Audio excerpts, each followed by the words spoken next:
In January of 1968, the North Vietnamese army launched a surprise attack against the Americans. This was the Tet Offensive. Tet is the celebration of the Lunar New Year, and there was a tradition in Vietnam that had gone on for decades that there was never any fighting on Tet. And yet in 1968, the North Vietnamese generals decided to break with tradition with the hope that they could surprise the Americans, overwhelm them with force, and bring a swift end to the Vietnam War. They attacked over 125 targets across the country with over 85,000 troops. Now here's the amazing thing. The United States actually repelled every single attack, every single one. And at the end of most of the major fighting, which was after about a week, the United States had lost fewer than 1,000 troops. The North Vietnamese lost 35,000 of the 85,000 troops. And if we look at the Vietnam War as a whole, we see that America lost 58,000 men, and North Vietnam lost over 3 million people. And a close examination also reveals that America actually won nearly every major battle it fought. So it raises a very interesting question. How do you win all the battles, decimate your enemy, and lose the war? It raises new questions about how we understand the concept of winning and losing. James Carsey, a theologian from NYU, wrote a little book called Finite and Infinite Games, in which he talks about games and how we play them. Basically, if you have at least two competitors, you have a game. And there are two types of games. There are finite games and there are infinite games. Finite games are defined as known players, fixed rules, and an agreed upon objective, like football. We all agree what the rules are. We all agree whoever has more points at the end of the game is the winner. The game concludes and we all go home. Then you have an infinite game. An infinite game is defined as known and unknown players. The rules are changeable, and the objective is to perpetuate the game, to keep the game in play. When you put a finite player versus a finite player, the system is stable. Football is stable. When you put an infinite player versus an infinite player, the system is also stable. The Cold War was stable because we cannot have a winner or a loser, and so we both keep playing until one of the players runs out of the will or the resources to keep playing, and then they drop out of the game.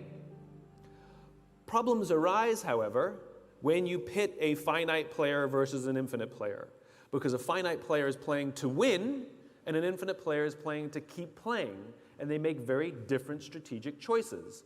And invariably what happens is the finite player finds themselves in quagmire. They find themselves frustrated and running through the will and resources required for them to stay in the game. And this is what happened to America in Vietnam.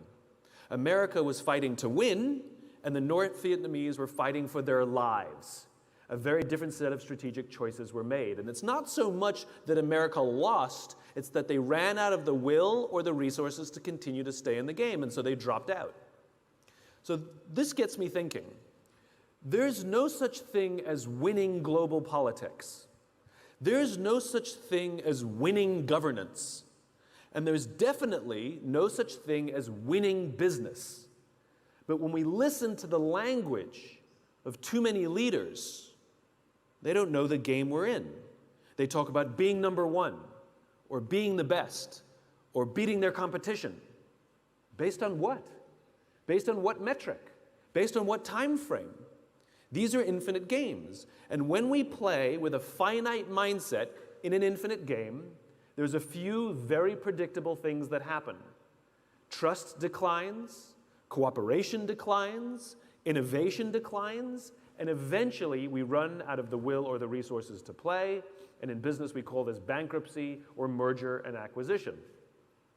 So I had a real-life experience that helped me see the difference between a finite player and an infinite player. I spoke at an education summit for Apple.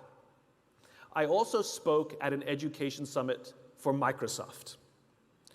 At the Microsoft summit, I would say 70 to 80% of the executives spent the majority of their presentations talking about how to beat Apple. At the Apple Summit, 100% of the executives spent 100% of their presentations talking about how to help teachers teach and how to help students learn. One was obsessed with where they were going, one was obsessed with a vision, the other one was obsessed with beating their competition. Guess which one was in quagmire? Guess which one was wasting will and resources? So at the end of my talk at Microsoft, they gave me a gift. They gave me the new Zune when it was a thing. The Zune was Microsoft's response to the iPod. And this little piece of technology was absolutely spectacular. It was brilliant. It was beautifully designed. It was elegant. It worked flawlessly. The user interface was intuitive. So at the end of my Apple talk, I'm sharing a taxi with a senior Apple executive, employee number 54 to be specific. And I couldn't help myself. I had to stir the pot. And I turned to him and I said, you know, Microsoft gave me their new Zune. It is so much better than your iPod Touch. To which he responded, I have no doubt. And the conversation was over. Because the infinite player understands sometimes you have the better product and sometimes they have the better product. And sometimes you're ahead and sometimes you're behind. And the goal is not to win, the goal is to outlast. And the only true competitor in the infinite game is ourselves. The goal is to make our systems better this year than they were last year, to make our governance better this year than it was last year, to make our culture stronger this year than it was last year, to make the quality of our relationships and the level of trust better than it was last year. That's the goal of the infinite player, to outdo themselves. So this all raises a very interesting question. If too many leaders are leading with a finite mindset, and the reality is so many of these games that we're actually playing in are infinite games, that means we have to learn how to change the way we lead to lead for the game we're actually in. So I've boiled it down to 5 things of how to lead in the infinite game. We need to have a just cause. We need to have trusting teams. We need to have a worthy rival.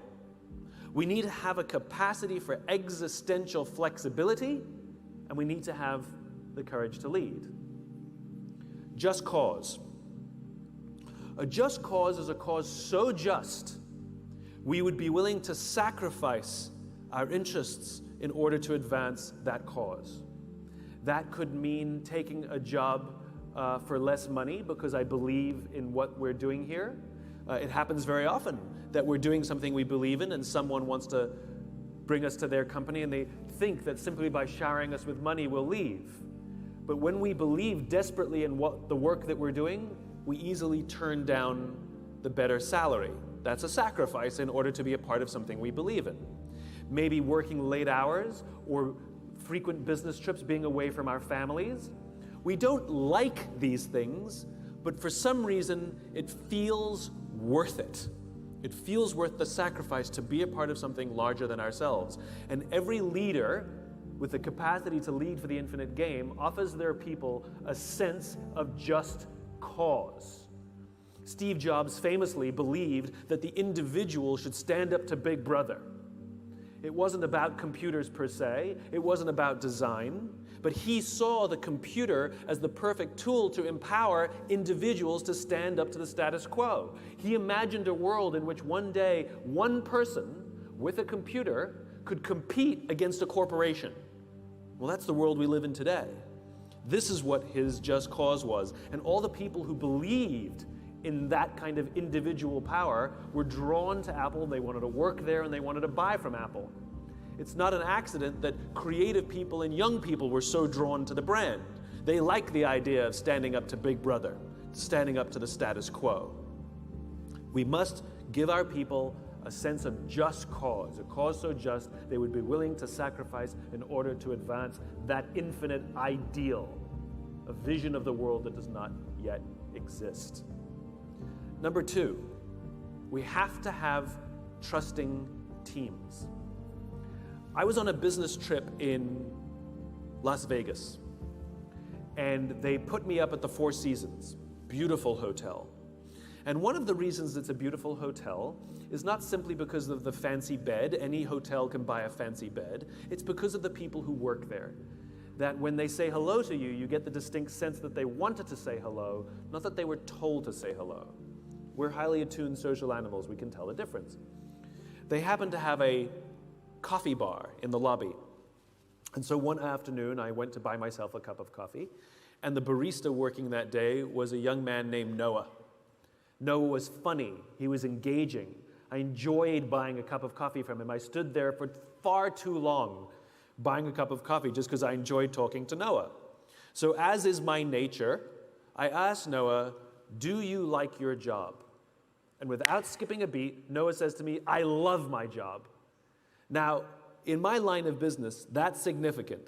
Like is rational. I like the people, I like the challenge, I get paid well, I like my job. Love is emotional. It demonstrates an emotional connection to whatever we're doing. Do you love your wife? I like her a lot. It's a different standard, right? Noah said, "I love my job." So immediately, I'm interested. So I follow up. I said to Noah, "Tell me specifically what the Four Seasons is doing that you would say to me, you love your job." And again, without skipping a beat, Noah said that throughout the day, managers will walk past him and ask him how he's doing. Ask him if there's anything that he needs to do his job better. Not just his manager, any manager. And then he said, "I also work for a different hotel. And there, the managers walk past me and catch me if I'm doing something wrong. There, they're always overbearing and trying to make sure that I make my numbers." He says, "There, I just like to get through the day, keep my head below the radar, and just collect my paycheck." He said, "Only at the Four Seasons do I feel I can be myself." This is the exact same human being, and yet the level of performance will be completely different, not because of him, but because of the leadership environment in which he's working. I get this question all the time. "Simon, how do we get the most out of our people?" They're not a towel that we wring them to see how much we can get out of them. The question is flawed. The correct question is, what environment do I have to create? What do I have to do to help my people work at their natural best? That's called leadership. And when we can create a trusting team, teams in which people feel trusted and trusting, what will happen is it makes them feel safe enough to raise their hand and say, "I made a mistake," or "I'm having trouble at home and it's affecting my work," or "You've promoted me to a position that I don't know what I'm doing and I need more training," or "I need help," or "I'm scared." If we do not have trusting teams, what we have is a group of people who show up to work every single day lying, hiding, and faking. They hide all of the mistakes for fear of getting in trouble. They won't admit that they don't know what they're doing for fear that they'll be humiliated. They're certainly not going to say that they're scared or that they need help for fear that it will somehow reduce their value inside the organization. And eventually, things will compound and break. We've seen what happens. I know you've seen the news a few years ago when United Airlines dragged one of their customers off the plane with a broken nose, broken teeth, and a concussion. I feel sorry for every person who works on that plane. I feel sorry for the crew because every single one of them knew that that was the wrong thing to do, and yet none of them intervened because they feared getting in trouble or breaking the rules more than doing the right thing. This was not an anomaly. This did not happen overnight. It was not that crew. It was the culture in which that crew works. I had an experience many years before that started to show the evidence. I was waiting to board a United Airlines plane on a business trip, and I witnessed a scene play out in front of me where one of the passengers attempted to board the plane before their group number was called, which, as we all know, is a serious crime. And that's exactly how the gate agent treated him. Step aside, sir. I haven't called your group yet. Please step aside and wait till I call your group, is how she talked to a paying customer. So I spoke up. I said, why do you have to talk to us that way? Why can't you talk to us like we're human beings? And she looked me in the eye and said, sir, if I don't follow the rules, I could get in trouble or lose my job. All she revealed to me is that she was more concerned about herself than she was about her customer, is that her leaders don't trust her to do the job for which she's been trained to do. She has no agency or control over the job that she does. And guess who suffers? Customer and company. The reason we like flying Virgin Atlantic or Southwest Airlines or Emirates or any of these other airlines is not because they have some magical formula to hire the best people. It's but the people who work there feel like they have agency, that they have the power to do their job the way they've been trained to do it and make the right decisions. And guess who benefits? Customer and company. To keep playing in the infinite game, we have to have an environment in which people feel trusted and trusting. They feel that we trust them and they trust us back. That is the responsibility of leaders. Leadership is not about being in charge. It's about taking care of those in our charge and creating a place in which they can work at their natural best, and they will offer us their best ideas, they will take risks, they will solve problems, they will work together. It's a magical thing. Number 3, you have to have a worthy rival. There's somebody else who does what I do. He writes books, he gives talks, his work is extremely well respected. I'm a big fan of his work. I also happen to hate him. It's nothing personal, he never did anything bad to me. It's just how I feel. I hate him. And I will check my book rankings on the internet, and then I'll immediately check his book sales. And if mine are ahead, I feel smug. And if his are ahead, I feel angry.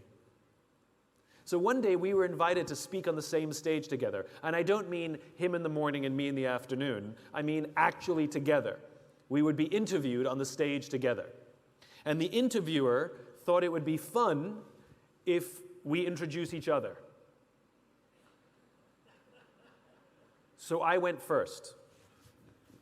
And I looked at him and I said, "You make me very insecure. All of your strengths are all of my weaknesses. And when your name comes up, it makes me uncomfortable." And he turns to me and he said, "Funny. I feel the same about you." The reason I hated him was nothing personal. It's because he reminded me of my weaknesses. And it was easier for me to take that energy and put it against him and be competitive than it was to take a hard look at myself and see where I can improve. And that is the value of a worthy rival. By the way, we're best of friends now. I stay at his house. I think he's great. It was a cathartic experience. But that is the value of a rival. Our rivals are the people who are as good or better than us at our own work. And their mere existence reveals to us our weaknesses. And the goal is not to try and beat them. The goal is to take a hard look at ourselves and see where we can improve. Competition is about winning, but rivalry is about advancing. If we have a competitive attitude, then all we want to do is win the game, which means it's like two runners, and one will trip the other one in order to win. Yes, they will win the race, but they're still a slow runner. It's better to lose the race today and become stronger and stronger and stronger and stronger and wish them the best of luck. And your rivalries can change depending on how well you do. In the early days, IBM was Apple's worthy rival, rather. Apple were the pirates and IBM represented the Navy. And then IBM fell out of the game. And then it was Microsoft that represented the Navy. I'm a Mac, I'm a PC. And then Microsoft fell out of the game. And now it's Google and Facebook that represent the thing that they stand apart from, that helps us understand our own identity.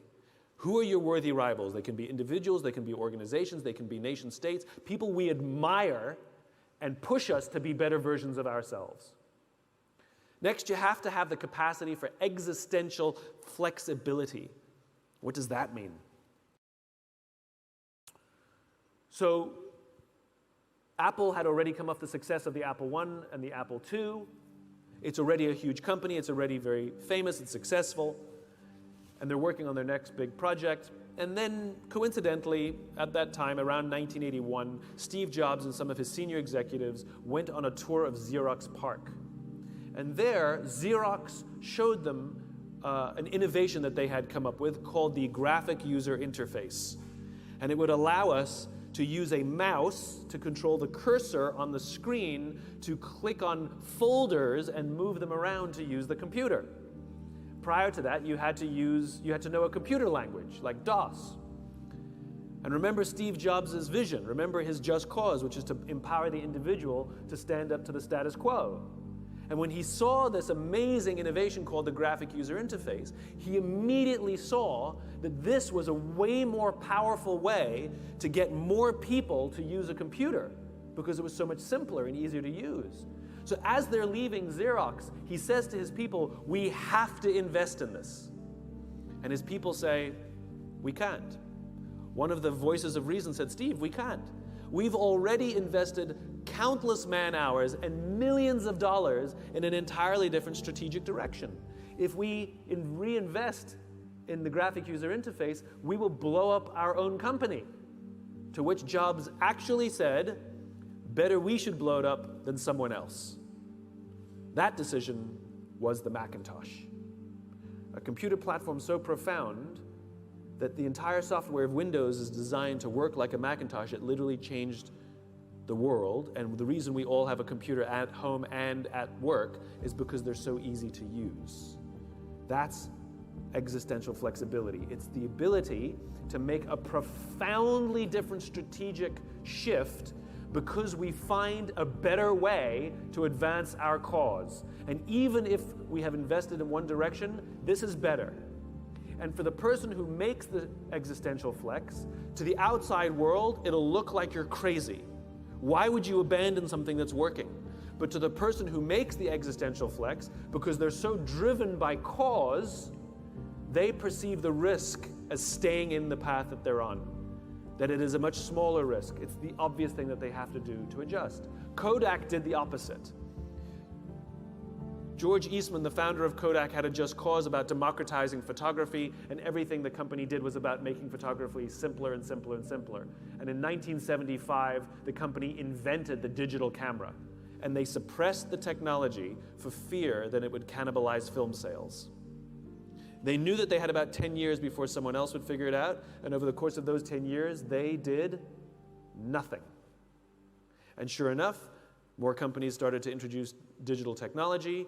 In fact, Kodak made billions of dollars from the royalties they got from their patents for the digital technology, and when those patents ran out, they went bankrupt. Because if you're not willing to blow up your own company, the market will blow it up for you. Existential flexibility is the capacity to make a significant strategic shift because you find a better way to advance your cause. And only infinite players have that capacity, which means everybody else runs out of time and money. Finally, you have to have the courage to lead. Everything that I've told you today is unbelievably difficult. To be cause-driven in a world where all of the pressures on us are short-term is incredibly difficult. For those of you who work in government, you're not as used to being short-term oriented. It's more long-term oriented, and it is about serving the greater good. But for business, all the pressures from Wall Street, all the incentive structures are all about near-term, near-term, near-term. And I would contend that one of the reasons government and business sometimes struggle to actually work well together is because one is thinking extremely long-term and thinking about the greater good, and the other is thinking extremely short-term and thinking what's good for me. And the problem is those are different attitudes of working together. And in my experience, government keeps looking to business to learn how to do things, and I would challenge businesses to start looking at government to learn how to do things. That maybe a long-term mindset and thinking about how we devote our lives to a life of service, which can still be extremely profitable. The most infinite organizations are some of the most profitable. Apple, Southwest Airlines, Patagonia, Virgin.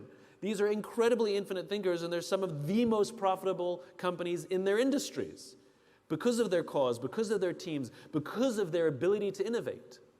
This takes tremendous courage to lead in a way in which the vast majority of people are leading in a different way. It's about challenging conventional mindsets about leadership, which all raises the final question. What does it mean to live an infinite life? Clearly, our lives are finite. We're born, we die. But life is infinite. We come, we go, and the game continues with us or without us, which means every single one of us has the choice of how we choose to live our lives, how we choose to lead our organizations. We can lead with a finite mindset, try and make more money than our friends, try and get ahead faster than everybody else, try and achieve more power than anybody else, and when we die, we take none of it with us. But the choice to live an infinite life means we choose to build an organization that will be better off because we work there. We will leave it in better shape than we found it. It means to be the kind of friend and leader to others that they will be better because we were in their lives. It means we will literally live on beyond ourselves. It's just a choice whether we choose to live with an infinite mindset or a finite mindset. Thank you very much.